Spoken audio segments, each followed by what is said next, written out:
አዳሞ ወዴት ነህ ያልከኝ በፍቅር ድምጽ ፈለከኝ። በዊግ ነው የገባው? አዎ ሁላችሁ እንግዲህ እቺ የፈረሷ ጭራም ታስገባለች ጸጉር ሆነችና ያው በቃ የራሱ ነው ብሎ ይበላል። ከዛ በኋላ ያችኑ ያለችውን ጭራሽ ነቃቅሎ ቁጭ ነው። እኔ ቡዳ ሰይጣን ነኝ። ዊጉ ረጅም ነበር በጣም እዚህ ጋር ነው። የጋ እዚህ ጋር ነው። መልስ ነው በቃ ተደግሶ የሰርጓ ጊዜ ነው እንደዛ ተሰርታ ሄደች። በቃ ጸጉሯ አጭር ስለሆነ በማግስቱ በሳምንቱ ደግሞ መልስ ተባለ። ያን ጊዜ ነው የገባው። አዎ ከሰበታ ነው የመጣችው ሴትዮዋ። በይዋ አዎ ሰበታ ገበያ ውላ ሴትዮዋ መጣች። እቺ ደግሞ ልክ ሊወጡ ሲሉ ከዛ ገባው። በልተም ትምርክ ወጥኑታ ምንድነው አንተ? ዝም ምንድነው ዝም? ድፍን ጭርስ አንሳ አንተኑ ነጠላውን አንሳ። እንዴት ነው? ምንድነው ዝም ማለት አልገባኝም። ዝም ድፍን ጭራስ ምን አድርገህ የተባልክ ነው? ጨርሳቸው አሳዳቸው። አዎ ዝም ድፍን ጭርስ ዝም ብሎ መጨረስ። ዝም ብሎ መጨረስ። ይኸው አድፍጬ ኖር 2 ዓመቴ ሰሞኑ ልጅ መጥቶ እያለቀሰ ሲያዘኛ 2 ዓመት ነው ገባበት። 2 ዓመቴ አድፍጬ ቁጭ አልኩኝ። ሰሞኑ ልጅ መጥቶ እያለቀሰ ሲያዘኛ። በምንድን ነው የገባኸው? በምግብ ልጠይቃችሁ ጥያቄ፣ የሃይስኩል ጊዜያችሁን በምንድን ነው የምታስታውሱት? እውነት ትዝ ይላችኋል? እኔ አሁን የሃይስኩል ጊዜ አጭር ጊዜ ናት። 4 ዓመት እንቻል 9 10 11 12 አይደለ? በጣም አጭር ናት። የስካውተርስ አባል ሆኜ ኤሌመንተሪ ተምሬያለሁ። ስካውተር አባል ነበርኩኝ በድሮ ጊዜ። ስካውተር አባልነት ቢጀመር ጥሩ ነበረ። አሁንም የጨዋ ተማሪዎች ስብስብ ማለት ነው። እንደገናም ደግሞ ሚኒ ሚዲያ ሰራ ነበረ። ሚኒ ሚዲያ ኳስ አልወድም፣ ግን ኳስ ዜና አቀርብ ነበረ። መጽሐፍ ተርክ ነበረ። ሚኒ ሚዲያ ሰራ ነበረ ሃይስኩልም እያለሁ። ከዛም አልፎ ግን እንደዚህ ነገሮችን አስታውሳለሁ። ግን ከስንት ተማሪ ጋራ በፍቅር እንደተጣመራችሁ፣ ስንት ተማሪ እንዳፈቀርክ ወይም ደግሞ የትኛዋን ተማሪ ተወዳት እንደነበረ ምናልባት ልዩ የሆነ የፍቅር ጊዜ ካልያዘ በስተቀር በጣም አጭር ጊዜ ስለምትሆን ያቺ የሃይስኩል ጊዜ ያ ነገር እስከ ትዳር ይቀጥላል ብላችሁ ታስባላችሁ? ከስንት አንድ ካልሆነ በስተቀር። ስለዚህ አርፎ ትምህርት ላይ ማተኮር ነው የሚሻለው ብዬ አስባለሁ። በጣም ይረሳል። እኔ ያለሁበት እድሜ ላይ ሆኜ ነው የምነግራችሁ። ይሄን ትምህርት የምታዳምጡ ተማሪዎች ካላችሁ በደንብ ስሙኝ። እኔ አሁን ባለሁበት እድሜና ከኔ በላይ የሆኑ ትልልቅ ታላቆቼ በሙሉ ባሉበት እድሜ ላይ ሆነን ስናየው አጭር ጊዜ የትምህርት ቆይታ በጎን የፍቅር ጊዜ የስኩል ላይፍ የሚባል ነገር አለ። አፍላ ፍቅር የሚባል ነገር አለ። እንደዚህ ውስጥ ስትገቡ ብዙ ነገር ይበለሻሻል። ድንግል የሆኑ ሴቶች ድንግልናቸውን የሚያጡበት ነው። ህይወታቸው የሚበላሽበት፣ ልጅ የሚወልዱበት፣ ያላባት ዲቃላ ማስወረድ የሚበዛበት፣ በጣም ብዙ ነገሮች የሚበዛበት ጊዜ ነው እና ጥንቃቄ ያስፈልጋል። ሌላው ደግሞ ማንንም የማትሰሙበት፣ ከአስተማሪ ጋር የምትፋቀሩ፣ ከአስተማሪ ጋር የምትጣሉበት፣ እንደገና የህይወት ጊዜያችሁ ጨልሞ ወይም ደግሞ በርቶ የሆነ ቦታ ላይ የምትደርሱበት ጊዜ ስለሆነ የምትወስኑት እናንተ ናችሁ። ማንንም ስለማትሰሙ ራሳችሁን የምትሰሙ ከሆነ ራሳችሁን ስታዳምጡት ምን እንደሚሰማችሁ መጠንቀቅ አለባችሁ። ለምን? የሚያሾኮሽከው ሌላ ኃይል ሊሆን ስለሚችል። ራሴን ነው የምሰማው ማንንም አልሰማ የምትል ከሆነ ራስን ስትሰማው ራስን ተጠራጥረው፣ ራስን ፍራው። ለምን? እድሜህ በራሱ የምታየው ፊልም የምታየው ነገር በራሱ የሚያመጣብህ ኮተት በራሱ ኢንፍሉዌንስ አለው። ሄዶ ይጣበቅብሃል። መርጅ ነው የሚሆነው። እንደ መሽገር ነው የሚጣበቅብህ ማለት ነው። ከዛ በኋላ የአንተ ሐሳብ መስሎ የሆነ ነገር ተጽዕኖ ውስጥ ሆነ በሆነ ነገር ላይ ዲፔንድ ሆናችሁ ግን ዲፔንድ እንደሆናችሁ ሳታውቁት ወይም ደግሞ ኢንፍሉዌንሱ ወይም ተጽዕኖ እንዳለባችሁ ሳታውቁት የራሳችሁ ሐሳብ እየመሰላችሁ ብዙ ሰዎች ልትጎዱ ትችላላችሁ። ቲክቶክ ላይ የምትለቁት ቪዲዮ፣ ስኩል ላይፍ ብላችሁ የምታዩዋቸው አንዳንድ በድብቅ የሚቀርጹት የዝሙት ላይፎች እነሱ ለጊዜው ሊመስላችሁ ይችላል። ወጣትነታችሁ ስሜታችሁ ሊንቀለቀልባችሁ ይችላል። ግን የሆነ እድሜ ላይ ስትሆኑ በጣም የሚቆጫችሁ ነገር ሊኖር ይችላል። ከባድ ነው። እንዳይቆጫችሁ ዛሬ ሰብሰብ ማለት ይሻላል። እንኳንም ተሰበሰብኩ እንኳንም ያ ነገር አለፈብኝ ማለት ይሻላል። ማፍቀር ከሆነ በስርዓቱ ማፍቀር ነው። በስርዓቱ ማፍቀር ማለት ደግሞ ለዛ ለምታፈቅሩት ሰው ማሰብ ነው። ጋጠ ወጥና ልቅ መሆን አያስፈልግም። ፍቅርን አይደለም እየተከላከለ ለምን አፈቀራችሁ ለምን እንደዚህ ሆናችሁ ሳይሆን እድሜያችሁን ማየት ያስፈልጋል። ገና ዩኒቨርሲቲ ልገባ ነው ሚል ቀጠሮ አለ። ገና ብዙ ይጠበቅብኛል። ከዩኒቨርሲቲ በኋላ ራሱ ገና ስራ ልገባ ነው። ስራ ገብቼ ገና ገንዘብ ላጠራቅም ነው። አያችሁት? ገና 3-4 ስቴፕ አለባችሁ። ሃይ ስኩል ላይ ተውት። ኤሌመንተሪ ላይ ሆኖ የሚንቀሸቀሹት ገና እነሱ ጠፊ ብሎ ቤተሰብ ምናምን ሊያስተካክላቸው ይችላል። ሃይ ስኩል ላይ ከባድ ነው። ማንንም አይሰሙም፣ ማንንም አያቸውም። ከባድ ነው። ከትምህርት ቤት እንደወጡ የሆነ ቦታ ሄደው ምናምን በቃ እንደፈለጉ ሊሆን የሚችሉበት ሰዓት ነው። እና እኔ ልጆቼን ቁጭ አድርጌ በሰዓቱ ነው የምነግራቸው ስለ ድንግልና ክብር፣ ስለ ንጽህና ክብር፣ ስለ ተማሪነት ሁለተኛ ስማቸው። ለምሳሌ ልጄ ሰላም ወይም ዘቢብ ስማቸው ተማሪ የሚለው ስማቸው ሁለተኛ ስማቸው ነው።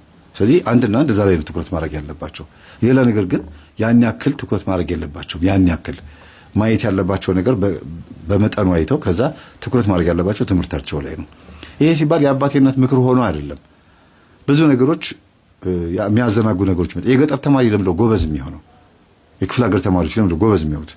እዚህ ከተማ ላይ እንዳሉት የሚያዘናጋ ብዙ የቴሌቪዥን ፕሮግራም የማየት እድሉ አሁን ብዙ ነገር ሊኖር ይችላል። ግን በፊት እኔ እንግዲህ ሃይስኩል ተማሪ በነበርኩበት ሰዓት አጠገቤ የገጠር ተማሪዎች የክፍለ ሀገር ተማሪዎች ነበሩ እና ከክፍለ ሀገር እንደመጡ ይነግሩናል። እና እንዴት ጎበዝ እንደሆኑ ብታዩዋቸው በጣም ስፔሻል ክላስ ውስጥ ነው የነበር ነው። እኔም በአቅሜ ካለሁበት ክፍል 10ኛ ክፍል ስገባ ሁለተኛ ወጥቼ ነው ወደ 10ኛ ክፍል የገባሁት። ስፔሻል ክላስ የሚባል ነበረ። ከሌላ ክፍል ግን አንደኛና ሁለተኛ ሶስተኛ ወጥተው የመጡት ተማሪዎች ከኔ ጋር ሲቀላቀሉ ውጤታቸውን ሳይ ያስደነግጣል። ደግሞ የመጡት ከገጠር ነው። እንግሊዘኛቸው የሚገርም ነው። ለምንድን ነው ሲባል ሞር ትምህርታቸው ላይ ትኩረት ያደርጋሉ። በሻማና በኩራዝ ነው ያጠኑት። ቴሌቪዥን ምናምን ያዘናጋ የለም። በጊዜ ነው የሚተኙት። በጊዜ ካልተኙም ያጠናሉ። እስከ 5 እስከ 6 እንደኛ ቴሌቪዥን ሲያዩ ድራማ ሲያዩ ኳስ ሲያዩ አይደለም የሚያመሹት፣ ደብተራቸው ላይ የሚያጠኑት። ከዛ ዩኒቨርሲቲ ይገባሉ። አስቡት። ዩኒቨርሲቲ ገብተው ደግሞ የሚገርም ውጤት ያመጣሉ። እንደዚህ ነውና አንዳንዴ የሚያዘናጉ ነገሮች እውነት በትክክል አዘናግተው ብቻ ለሚተውት የወደፊት ህይወታችንን እዚህ ጋር ያጨልሙታል። ጨልመው ከዚህ ነው የሚጀምረው። ለኛ የሚመስለን ግን ወጣትነት በቃ ማይ እንዴት ይሄን እንጂ የራስሽን ህይወት ኖረሽ ምናምን የምትሉት ነገር ለጊዜው ሊመስል ይችላል። ግን በኋላ ይቆጫችኋል። የሆነ ስንቅ ሳትይዙ እንደመጣችሁ ሲገባችሁ እጃችሁ ባዶ ሲሆንባችሁ ትላላችሁ እጭ። ከዛ ተስፋ የመቁረጥ ህይወት ስትኖሩ ደግሞ በዛው ሱሱ ምን ሆኖ ይቀጥላል ማለት ነው። ትልቅም ሆኖ እድሜ በዚህ በኩል የቀረ ነገር እንዳለና ያበላሻችሁት ነገር እንዳለ ስታዩት ያበሳጫል። ከኋላ ያለውን እድሜያችሁን ደግሞ የሚቀረውን እድሜያችሁን ስታዩት ደግሞ ከዚህ በኋላ ምን ላመጣ ነው እንደዚህ ማድረገው ምናምን ብላችሁ ደግሞ ተስፋ ትቆርጣላችሁ። 40 አካባቢ ላይ ያላችሁ ሰዎች ከባድ ነው የሚሆነው እና ካሁኑ ስኩል ላይፍን ማስተካከል ያስፈልጋል። በቃ ማፍቀር ያለ ነው፣ መፈቀርም ያለ ነው። ወደድኩሽ ሊልሽ ይችላል፣ ወይም ወደድኩ ልትል ትችላለች፣ ወይም ደግሞ ወደድኩሽ ልትል ትችላለህ አንተ ራስህ፣ ወይም ደግሞ አንቺም ወደድኩህ ልትይ ትችላለሽ። ያ እንዳለ ሆኖ ሁሉ ነገር በመጠኑ ነው። በመጠኑ በልኩ ቤተሰብ እንዲያውቅ ተደርጎ በጣም ከልክ ሲያልፍ ደግሞ ቤተሰብ እንዲቆጣ መረን እንዳልወጣ ቤተሰብ እንዲቆጣኝ ይሄ ነገር ባሳውቅ ይሻለኛል ብሎ ተናግሮ ወይም ለታላቅ እህት ለታላቅ ወንድም ተናግሮ ምናምን ቢሆን መልካም ነው። አንድ ሰው ከእናንተ ውጪ ማወቅ አለበት። ለምን ስትጎዱ የሆነ ነገር ሲፈጠር የሚያግዝ ሰው ያስፈልጋል። አንድ ነገር እንዳይፈጠርም ቀድሞ የሚጠነቀቅ ሰው ያስፈልጋል። ስለዚህ ለሰው ለጓደኞቻችሁ ለአጠገባችሁ ላለ ሰው አንዳንድ ሀሳቦችን ሼር አድርጉ። ብቻችሁን አትወስኑ። እኔ አውቃለሁ ምን አገባህ የሚባል ነገር አይሰራም። በእርግጥ አንዳንዴ በመናገራችሁ ችግር ሊመጣ ይችላል። ግን አይታችሁ ጥሩ ሰው መሆኑ አይታችሁ መናገሩ መልካም ነው ብዬ አስባለሁ። እና ሀሳባቸውን ሼር ሲያደርጉ አንዳንድ ሰዎች መፍትሄ እንኳን ባያገኙ ይቀላቸዋል አይደል እንዴ? ከዛ አንጻር ነው ይሄን እየተናገርኩ ያለሁት። ዩኒቨርሲቲም ስትገቡ ልትረሱት ትችላላችሁ። ለምን የምትመደቡት ሌላ ክላስ ነው፣ ሌላ ሀገር ነው። ከዛ ደግሞ እዛ ሌላ ሰው ትለምዳላችሁ። ደግሞ ይሄኛው ይረሳል። ሃይስኩል ላይፍ ወይኔ የሆነ እኮ ማውቀው ልጅ ነበር ማውቃት ልጅ ነበረች ይባላል። እና እዛ ዩኒቨርሲቲ ደግሞ ሌላ ነው፣ ሌላ እሳት። እዛ ደግሞ ስትሄዱ ደግሞ በቃ ናይት ክለብ ጭፈራ ነው። ከዛ ለሊት መውጣት ነው። አንዳንድ የግቢ ተማሪዎች የባህር ቅዱሳን ተማሪዎች ደግሞ የሆኑት ደግሞ ደስ የሚለው ነገር ነጠላቸውን ለብሰው ቤተክርስቲያን ሄደው ያስቀድሳሉ፣ ጉባኤ ይማራሉ፣ ቤተክርስቲያን ሄደው ይማራሉ። ራሳቸውን ያን ፋይሪጅ እሳት የሆነው እድሜያቸውን ቤተክርስቲያን ግቢ ውስጥ ብቻ በማስቀመጥና ዶርም ውስጥ በማጥናት ብቻ አሳልፈው ጨርሰው የሚወጡ ደግሞ አሉ። የተባረኩ ልጆች አያችሁ። አንዳንዴ እግዚአብሔር ይከተላችኋል። የት መሄድ እንዳለባችሁ መንፈሱ ይከተላችሁና እንድትጣጠሩ እንድትጠበቁ ያደርጋል። አንድ ዩኒቨርሲቲ ጨርሳ በቁርባን ያገባች ልጅ ነበረች እና ቄሱ ሲያስተምሩ ምንድን ያሉት ተገኝቼ በሰርጓ ላይ ማለት ነውና ትምህርቴን ታዳምጣለች እና ዩኒቨርሲቲ ጨርሳ ነው በተክሊል ያገባችሁ በድንግልና በዩኒቨርሲቲ ደረጃ ድንግል ሆኖ በተክሊል ማግባት ማለት ዩኒቨርሲቲ ጨርሶ ከዛም ስራ ይዛ አስቡት 2 ዓመት ስራ ይዛ ነው እና በዚህ ልክ እንደዚህ ማግባት ለዚህ ዘመን እንቁ ነው በቃ እንቁነት ነው እቺ ልጅ እንቁ ናት አክሊሉ ሲያንሳት ነው ያሉት እና እንደዚህ አይነት ነገሮች በአንዳንድ ጊዜ ያን ቀን ምስጋና ብቻ አይደሉም በእግዚአብሔር ፊትም ደግሞ የዘላለም ስጦታና ጸጋም ጭምር ነው የምትወልዳቸው ልጆች አስቡ እንዴት ክብሯን ጠብቃ እንደምትኖር ልጆቿ ምን እንደምታስተምራቸው ደግሞ አስቡ እና ወንድን አለመጠጋቷ ብቻ ሳይሆን እንዴት ክብሯን ጠብቃ እንደምትኖር ነው አይነ ጥላ እንዳልሆነ የምታውቁት ደግሞ ላይፏ ከዛ በኋላ ያለው ላይፏ ደግሞ አሪፍ ነው እና አንዳንዴ የእግዚአብሔር ቃል ጠብቋቸው ድንግል ሆነው የሚኖሩም አሉ እድሜያቸው የሚያረፍድባቸውም ደግሞ አሉ እሱን መለየት ነው በጾም ጸሎት ስግደት በአይነ ጥላ ነው አይደለም በራሴ እግዚአብሔርን በማክበሬ ለኔ የሚሆነኝ ወንድ በመጠበቄ የመጣ ነገር ነው ወይስ እዚህ ጋር ደግሞ ገርጋሪ ነገር ስላለ ነው የሚለው ነገር በሂደት ነው የምትለዩት ግን ደግሞ ራስን መጠበቅ የመሰለ ነገር የለም ማለት ነው እና ይሄ አባት በዚህ አጋጣሚ ልጁን ቢያገኝም ከሚስቱ ጋር ድጋሚ ቢገናኝም አሁን ያሉበት ሁኔታ ደስ የሚል ቢሆንም ግን ደግሞ ልጃቸው ደግሞ ታድላለች እድለኛ ናት በጣም እድለኛ ናት ለምን ብትሉ መጀመሪያም ጥላቻ የለባትም እናቷ መልካም ልብ ያላት ሰው ስለሆነች አባቷን ስላባታለች ጥሩ አባት አድርጋ እንደገናም ደግሞ አሁን ደግሞ ከአባትና እናቷ ጋር ስትኖር ያው ነው የሚቀጥለው እና ውስጧ በጣም ደስተኛ ነው በእናትና አባቷ መጣመር ምክንያት ስታጠና እንዴት እንደሚገባ ታስቡ እና ይሄ ሁሉ ነገር የሚመጣው ግን ከጨዋነት ነው አያችሁ ጨዋ ሆና የሚጸጽታትን ላይፍ አሳልፋስ ቢሆን ድንግልናዋን በጊዜ አስረክባስ ቢሆን የእናቷ አይለኛ ትኩሳት የልብ ካውያ ሆና አባተስ ቢሆን አድርቅ ማለት ነው በቃ ብላ የምትቃጠልባት ገላዋን ሸጣ አኖራት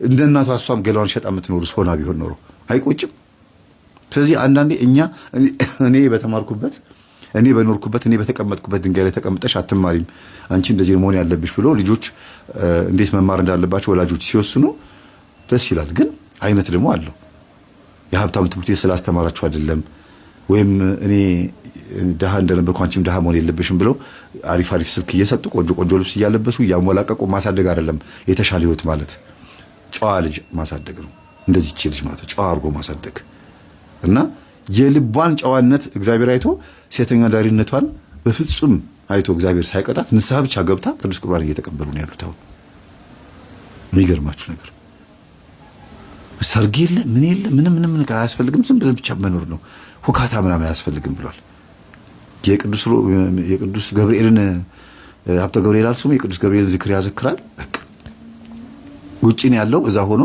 ያዛቸዋል እና አንዳንድ ጊዜ እግዚአብሔር ይኸውልህ ኃጢአቱ ነው እኮ ከባድ ነው ኃጢአቱ ሴተኛ ዳሪነት ግን ያንን የምታረገው ልጇን ለቁም ነገር ለማብቃትና ግራጁዌት እስክትሆንላት ድረስ ነው አይደል ሌላም ስራ እኮ መስራት ትችላለች ሌላ ነገር መስራት ትችል ነበር ግን ይሄንን መስመር ሰይጣን የእናትና የአባቷ ዛር ይሄን መስመር አስተማራት አሳያት ልጇንም በዚህ መስመር ደግሞ እንዳትሄድባት ግን በተወሰነ መልኩ ደግሞ ረድቷታል ምን ይሆን ያገዛት እኔ እንጃ እስቲ አሁንም ተጠይቂ እንግዲህ እያሰማችኝ ነው እስቲ ጠይቂ በእናንተ ቤት ውስጥ የሆነ የሚጸልይልሽ ወይም ደግሞ በጸሎት የሚያስብሽ ሰው ይኖራል ብዬ አስባለሁ እንጂ አንቺ በሄድሽበት ኃጢአት ልጅሽ እንዳትሄድ የከለከለው አንቺ ጨዋነት ብቻ አይደለም ምክንያቱም መንፈስ ይሻገራል ዛር መንፈስ ወደ ልጅሽም ሊሻገር ይችላል እና ልጅሽ እንዴት ጨዋ ልትሆን ቻለች እግዚአብሔር ጠብቋት እንዴት ጠበቃት የሚለው ነገር ቼክ አድርጊ እኔ ለልጄ መልካም ነገር የነገርኳት ልጄ ላይ ክፉ ያልሆንኩባት ጥሩ ልጅ እንድትሆን እኔ ምንም እንኳን ኃጢአት ውስጥ ብገባ የእናቴና አባቴ ዛር በዚህ ልክ ችግር ውስጥ ቢከተኝም ዘማዊ መንፈስ የዝሙት መንፈስ በነገራችን ላይ የዝሙት መንፈሱ የመጣባት ከራሱ ከባሏ ነው ሴተኛ አዳሪ እንድትሆን ያደረጋት ማለት ነው ለምን እሱ ብዙ ሴቶችን ያወጣ ነበራ ብዙ ሴቶችን ይቀርብ ነበር እንዲያውም ይሄን ሳላብራራ በመቅረቴ በጣም ነበር ማዝነው እንኳንም አስታወስኩት ይሄ የዝሙት መንፈስ ከኔ ነበር የመጣብሽ ማለት ነው ምክንያቱም በቤተሰባችሁ እንደዚህ አይነት ስራ የሚሰራ ሰው ከሌለ እንግዲህ እኔ ነኝ ዘማዊ ማለት ነው ብሎ በጣም ራሱን እየተከላከለ ያለው ራሱን እያጠም እንትን እያገዘ ያለው እየሰገደ እየጸለየ ከኔ ወደ ሚስቴ ሄድክ ከኔ ወደ እሷ ሄደ ህይወቷን ያበላሸህብኝ ብሎ ትምህርቱን ሲያዳምጥ ነው እንዲያውም የገባው እና በቤተሰባቸው ደግሞ ሴተኛ ዳሪ አለመኖሩ ወንድሙ ታላቅ ወንድሙ ራሱ አይንሽን ማየት አልፈልግም ያላት ይሄንን ነገር ሲሰማ ነው ከየት አመጣሹ ብሎ ማለት ነው እንዲህ አይነቱን ህይወት በዚህም ነው የተራራቁት ማለት ነውና አሁን ትልቁ ስራችን ወደ ወንድሟ መሄድ ነው ከዚህ በኋላ ትልቁ የቤት ስራዬ ወንድሟ ጋር ሄጄ ደግሞ እህትህ ለዚህ በቅታለች ብዬ ለብቻው ነግሬው ህይወቷን ይሄን ገጠመኝ እሰጠዋለሁ። መቀረጽ የሚያስፈልገው ለሱ ለመላክ ነው። በቴሌግራሙ እልክለትና የእህቱን ታሪክ በደንብ አድርጎ ከሰማ በኋላ እህቴ እኔን እንታረቅ እንደሚላት ተስፋ አደርጋለሁ። ወንድሜ እንደምትላት ተስፋ አደርጋለሁ። አንተም ካለህበት ረመጥና በሽታ ውስጥ ከሚስትህም ጉድ የምትወጣው በዚህ ምክንያት የሚስትህን ጉድ ሰምቻለሁ። ከባድ ነው። ብቻህን ነው እንድትሰማው የምፈልገው። ስለሚስትህ ሰምቻለሁ ከየት ሰማኸው ብለህ መደወል ትችላለህ። እንዲያውም እንድትደውልልኝ የምፈልገው በሚስትህ ጉዳይ ላይ ነው መጀመሪያ። ለምን ለዚህ ሁሉ በሽታ የተጋለጥከው በእናትህ ዛር ብቻ ላይሆን ይችላል፣ በሚስትህም ጭምር ነው። እዚህ ጋር እናትህ እንዴት ይካድሙ እንደነበረ በአደባባይ መናገር አልፈልግም ያላንተ ፍቃድ። በቴሌግራም ቮይስ ላይ ግን እልክልሃለሁ ስልክህን ስላገኘሁት። ቴሌግራም ቮይስህ ላይ እናትህ እንዴት ያመልኩ እንደነበረና አንተም ደግሞ እንዴት ታግዛቸው እንደነበረ እነግርሃለሁ። ከዛ ያ መንፈስ ደግሞ ለምን እንዳበቃህ ደግሞ እነግርሃለሁ። እስከዛ ድረስ ግን ይሄንን የእህትህን የታናሽ እህትህንና የምስኪኗን እግዚአብሔር የካሳትን ያቺ ትናንትና አጭር ቀሚስ ለብሳ አይደለም አፍረተ ስጋዋ እስኪታይ ድረስ በጣም በቃ ቀሚስ አትሉትም ካናቴራ በሉት ከላይ መጥቶ እዚህ የሆነ ቦታ ላይ አካባቢ ላይ ይቆማል። በቃ ያንን ለብሳ ነበር ናይት ክለብ የምትሄደው። ከዛ በኋላስ አሁን ደግሞ የእግሯ ጥፍር እንኳን አይታይም በረጅም ቀሚስ እና እንዴት ነው ደስ የሚሉት? እንዴት ነው ደስ የማይሉት ታዲያ ይሄ? እና እግዚአብሔር ስሙ የተመሰገነ ይሁን። እባካችሁ ወጣቶች አፍላ እድሜያችሁን ተጠንቀቁለት፣ በጣም ተጠንቀቁለት። እና ሚጣ እግዚአብሔር ይባርክሽ፣ ንጽህናሽን ስለጠበቅሽ ተባረኪ። ቀሪው ህይወትሽን መኪናሽን እየነዳሽ ከእናትና ከአባትሽ ጋር ሄደሽ ቅዱስ ቁርባን እየተቀበልሽ እሱም አባትሽም እስኪመጣ ድረስ እናትሽን እየተንከባከብሽ የሰላሙን ዘመን እግዚአብሔር አምላክ ያምጣልሽ። ያንቺን የሰላምሽን ዘመን ማለት ነው።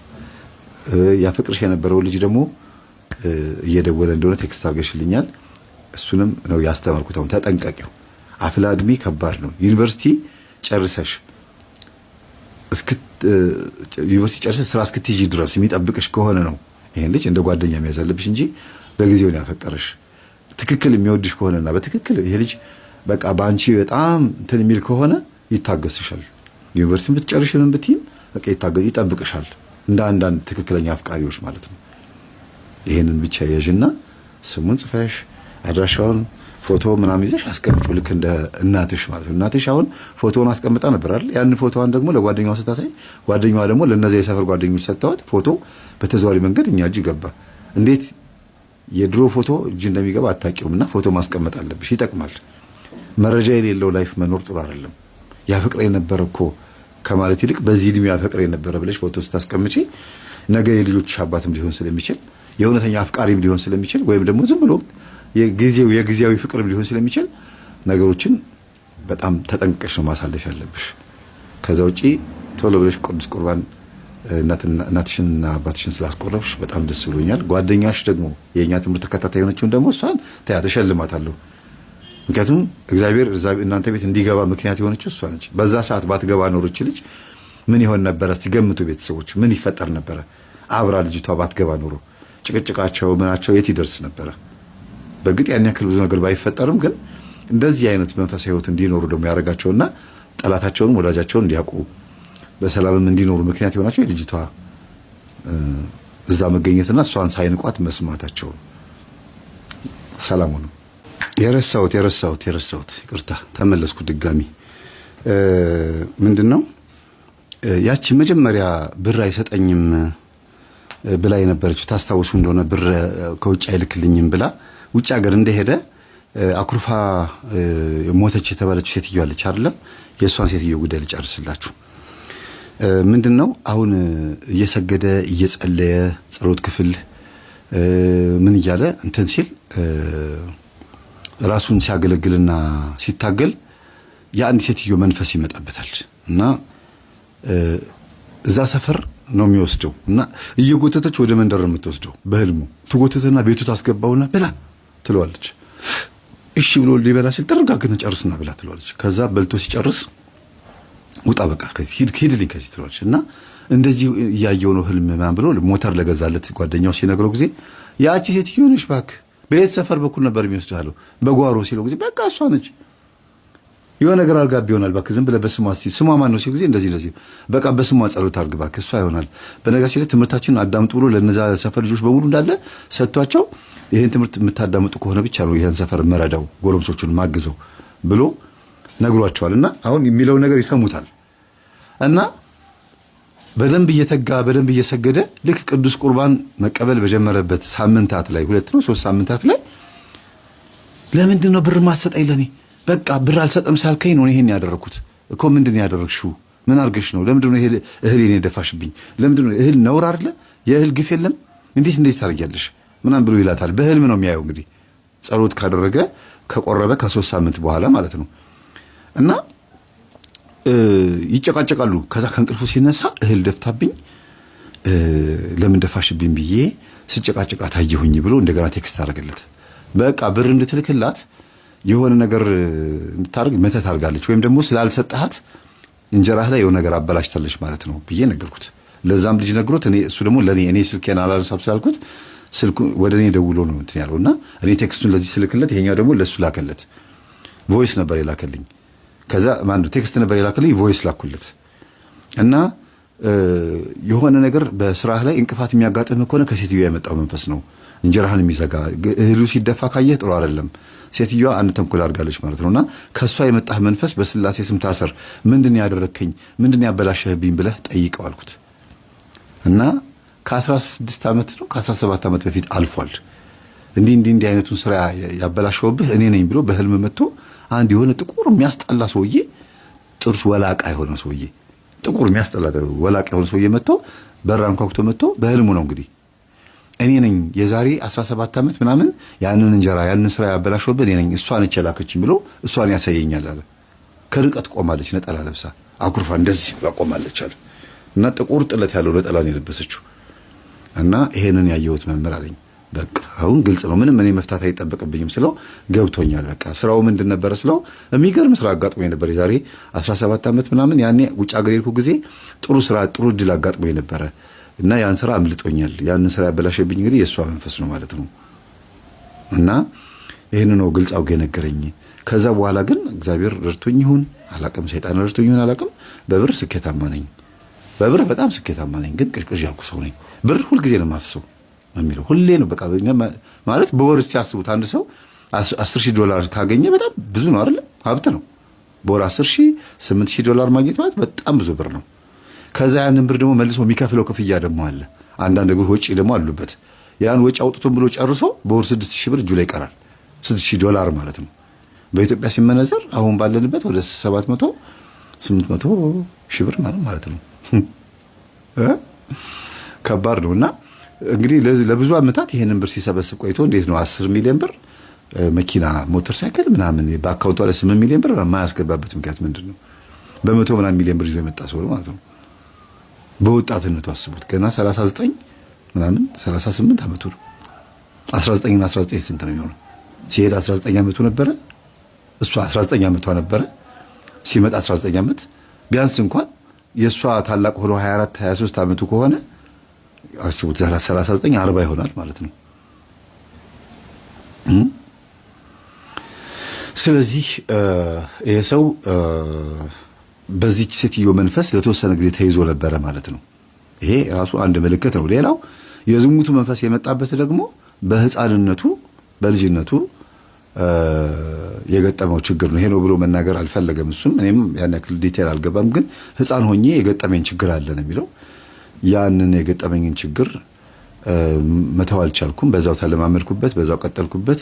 ከዛ እያለ እያደገብኝ መቶ የዝሙት መንፈስ እኔ ላይ ሰረጸብኝ ነው የሚለውና በልጅነታቸው ለየት ያለ ነገር ያያችሁባቸው ህፃናቶች ካሉ አስጥሏቸው።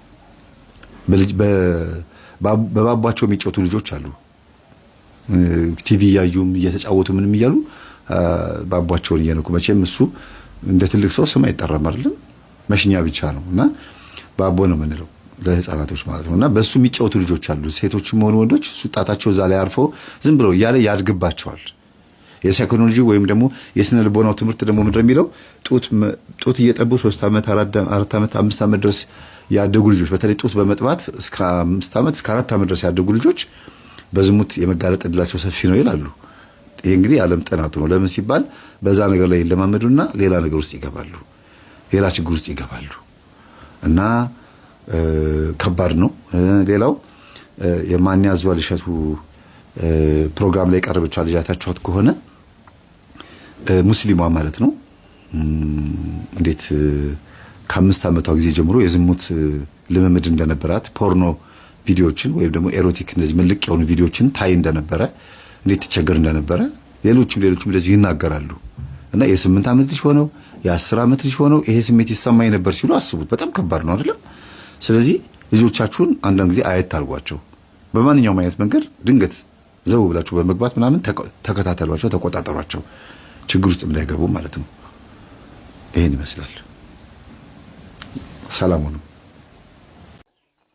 ሰዎቹ ተኝተው ሳለ እንክርዳዱ ተዘራ ይላል። እግዚአብሔር አምላክ ያርቅልን። እንክርዳድ የስንዴውን የመሬት ይስጦታ የንጥረ ነገር ግብአት የሚያጠፋ ነው።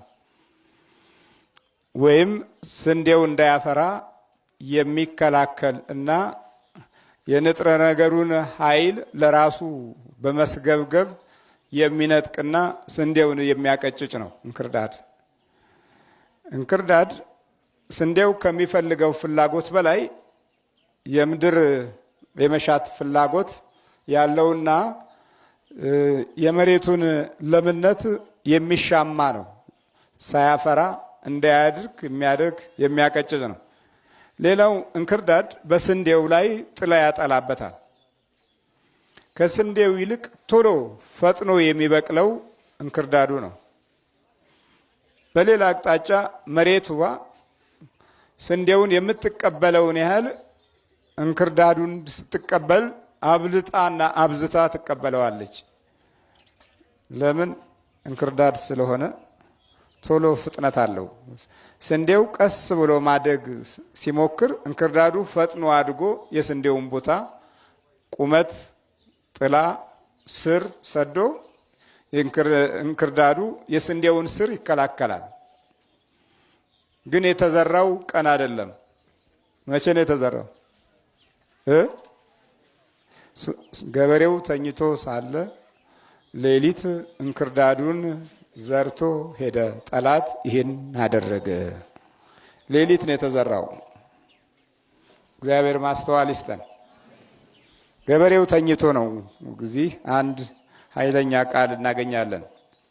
ሰዎቹ ሲተኙ ግን ጠላት መጣና በስንዴው መካከል እንክርዳድ ዘርቶ ሄደ ነው የሚለው። ሰዎቹ ሲተኙ፣ አንተ ስተኛ ጠላት ይዘራል። ልክ እንደዚህ ነው የተከናወነው። ለዘመናት አባቶቻችን ጊዜን፣ እንጀራን፣ ስልጣንን፣ ማዕረግን፣ ወቅትን ተገን አድርገው ተኙ። እንክርዳዱ በስንዴው መካከል እንደተዘራ እንኳ ግንዛቤ አልነበራቸውም። ሁሉም የሚሮጠው ለየራሱ በሚያደርገው መስገብገብ ጠላት እንክርዳድ ዘርቶ ሲሄድ በማንቀላፋት ላይ ነው ያዩት። ሌሎች ናቸው። ያውም ደግሞ አብሮ የሚቆይ እንክርዳድ ነው። ቶሎም እንዳይነቀል ተመሳሳይ ይሆናል፣ አይለይም። አሁን እንክርዳድና ስንዴ አንድ ጋር ቢበቅሉ ጥሩ ልምድ ያለው ገበሬ ካልሆነ በስተቀር አይለይም። ለምን? እንክርዳዱ ስንዴውን ነው የሚመስለው፣ ስንዴውም እንክርዳዱ ነው የሚመስለው። ለዚህ ነው ባለቤትየው አይቶ አይ ይቆይ፣ ግድ የለም እስከ መከር ድረስ ይቆይ ያለ። የመኝታ ጊዜ የሚያመጣቸው ችግሮች ብዙ ናቸው። የጸሎት ጊዜ አለመኖር፣ የምስጋና ሰዓት አለመኖር፣ የመንበርከኪያ ጊዜ አለመኖር፣ በቤታችን የጸሎት ቦታ አለመኖር፣ በየጊዜው ለልጆች የምናሳየው መንፈሳዊ ኃይል አለመከሰት፣ በኑሯችን ውስጥ መኝታ ማብዛት፣ ሁል ጊዜ ደከመኝ ሸለቸኝ ብለን የምናንቀላፋበት ህይወትና ባህሪ እንክርዳድ እንዲበቅል በቂ ጊዜ ያስገኛል ማለት ነው። እንክርዳዱ የተለያዩ አይነት ጠባያቶችና ባህሪያቶችን ብቻ ሳይሆን የሚያካትተው ኑሯችንም በራሱ በእንክርዳዱ ውስጥ በጨለማ የተጀመረ ሊሆን ይችላል። በጨለማ ጊዜ፣ በጨለማ ወቅት፣ በጨለማ ኑሮ፣ በጨለማ ዘመን የሚጀመር ኑሮ እልህ አስጨራሽ ነው። ስለዚህ ጠላት የዘራውን ኑሮ እንኖራለን። በአይነ ጥላ የምትኖረው ኑሮ የጨለማ ኑሮ ነው። ለምን? እሱ የሚያየውን እንጂ የምታየው አንተ የምታየውን አታገኘውም። እሱ የሚፈልገውን እንጂ አንተ የምትፈልገው። እመቤታችን ወደ ቤታችን ስትገባ የመናፍቅ መንፈስ ይረበሻል። በዚህ ልጅ ምክንያት እመቤታችን ስለገባች ደብተራው ላይ ያለው የመናፍቅ መንፈስ ተመቶ ነበረ። እመቤታችን ወደ ቤታችን ስትገባ በረከት ይኖረናል። እመቤታችን ከኛ ጋር ስትሆን ሰላማችን ይጠበቃል። ለምን ሲባል ከልጇ የተነሳ ነው። ከኢየሱስ ክርስቶስ የተነሳ ነው። እናትና ልጅ አይደለም እንዴ? ምስለ ፍቁር ወልዳ የምንለው ኢየሱስ ክርስቶስ ያለው ሁሉም አለው። ያ ማለት እናትም አለው ማለት ነው። ክብር ለሚገባው ክብርን የሰጠ ሰው ክብሩን ያገኛል። ክብር ለሚገባው ክብርን የሰጠ ክብር ያገኛል። ይህች ሴት ሙስሊም ትሆን ኦርቶዶክስ እርግጠኛ አይደለሁም። ብዙ ጊዜ ኦርቶዶክሶችን ስታከብር እሰማለሁ። ስለ እመቤታችን የተናገረችውን ነገር በማሰማት ትምህርት ያጨርሳለሁ። የእመቤታችን ፍቅር የገባት ነች ብዬ አስባለሁ። እጅግ በጣም ነው ደስ የምትለኝ። ከዚህ በፊትም ላይ ብላ አቅርቢያታለሁ ልጅ። እሷን እንድታዳምጡ እየጋበዝኩኝ እኔ ጨርሳለሁ። እግዚአብሔር ሁላችንንም የተከበርን ሆነን ተፈጥረን ሳለን የሚንቀን ዲያብሎስ በእኛ ውስጥ አድሮ እርስ በርስ እንድንናናቅ እያደረገ ነውና በቅዱስ ቁርባኑ በኩል የተከበረው ማንነታችንን እናክብረው። ከዛ በኋላ ሰውን እናክብር። የተናቀ ፍጥረት የለም። ባሪያዎች ሆነን ሳለን ልጆች አደረገን አይደል የሚለው። ስለዚህ ሁላችንም የተከበርነን በክርስቶስ ክርስቲያን የተባልን ከሆንን ማተብ ያሰረ ማንኛውም ፍጥረት ኦርቶዶክስ የሆነ ማንኛውም የትኛውም ሰው በሙሉ አንድ ነው። በዚህ ምድር ላይ ንጉስ ነው ማለት ነው። ስለዚህ ይህንን ንጉስ ደግሞ እንድንሆን የፈቀደልንን ክርስቶስን ደግሞ ልናከብረው ይገባል። በእኛ ውስጥ እኛ ክርስቶስን ስናከብረው ራሳችን ምንወድ ከሆነ ሌላውን ሰው ልንወድ ይገባል። እኔ ውስጥ እኮ በማተቤ በኩል በስጋው ደሙ በኩል በጸሎት በኩል በማንነቴ በመወደዴ ክርስቶስ ለኔ ብሎ ዋጋ በከፈለልኝ በመቤዠቴ በኩል ወይም ደግሞ በመፈለጌ በኩል ክርስቶስ እኔ ውስጥ አለ። እኔን ፈልጎ ሲመጣ አጠገቤ አለ። ጠባቂ መላኬ ማጠገብ ያለ። ስለዚህ እኔም ጋር ልክ እንደዚህ ሆነ ለሆነ ሁሉ እሱ ጋርም አለ እሷ ጋርም አለ ብላችሁ ማሰብ አለባችሁ። ሁሉም ሰው ጋር የእግዚአብሔር መልአክና የእግዚአብሔር መንፈስ አለ። ማንንም ሰው ማቃለልና ማዋረድ አይችልም። ለዚህ ነው ማቴዎስ ወንጌል ላይ ከነዚህ ከታናናሾቹ ከምስኪኖቹ ደንቆሮ፣ ደሃ፣ ጨርቃም ብሎ የሚሳደብ ሰው የእጁን ያገኛል። እነዚህ ምስኪኖቹን የሚጠብቁ የእግዚአብሔር መላእክቶች በእግዚአብሔር ፊት ይቆማሉና ተብሎ ነው የተጻፈው። ጠባቂ መላእክቶቻቸው በእግዚአብሔር ፊት ስለሚቆሙ ያሳስቡባችኋል። ይሄ ሰውዬ እኮ ይሄንን ልጅ እንደዚህ ብሎ ሰድቦታል፣ ይቺ ሴትዮ እኮ ይቺን ሴትዮ ይሄን ሰውዬ እንደዚህ ብላ ሰድበዋለች ብሎ ጠባቂ መልአክ ይጽፍባችኋል። ከዛስ ስለዛ ሰው ስለ ምስኪኑ ሰው ሲል እግዚአብሔር ይፈርድና እናንተ ሕይወት ውስጥ የሚመጣው ማንኛውም ነገር ትቀበሉታላችሁ ማለት ነው። አዳም ወዴት ነህ ያልከኝ በፍቅር ድምፅ ፈለከኝ አልብሰኝ ነጩን ልብስ እወድሃለሁ ኢየሱስ አከብረሃለሁ ክርስቶስ